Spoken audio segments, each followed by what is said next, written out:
नवाब खान मां 2-3 ॾींहनि में शादी करण थो चाहियां। जेकॾहिं तव्हांखे को एतिराज़ न हुजे त। मीर जी भेण जो मौत थियो आहे। मीर तुंहिंजो दोस्त आहे, मूं सम्झो त तूं महीनो खनि शादी पोइ ते कंदे। नवाब खान मीर सां मुंहिंजो को बि वास्तो कोन्हे।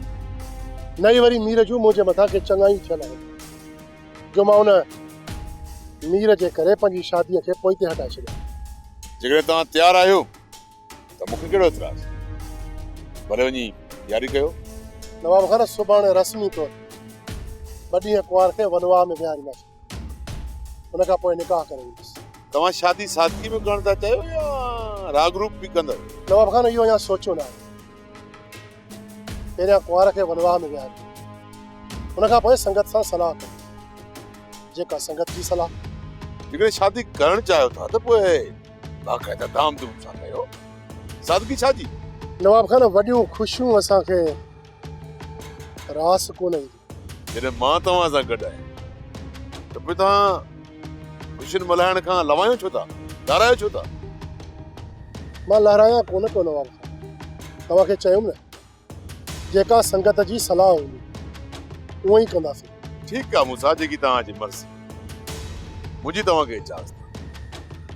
हा, बाक़ी लीमे जो वात तव्हांखे बंदि करणो पवंदो। लीमे जो तव्हां खुटको न कयो, मां उनखे सम्झायां। जेकॾहिं न मुड़ियो न त 2-3 ॾींहं गुम थो कराए छॾियासीं। थोरो दरिया खान, मीर जी भेण खे मारण वारो केरु हो, का ख़बरदार पई?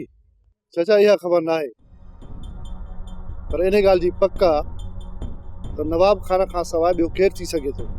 अब्बा, पोइ तूं ऐं मूंसां कहिड़े हिसाब सां नवाब खान सां ठाह कयो विया?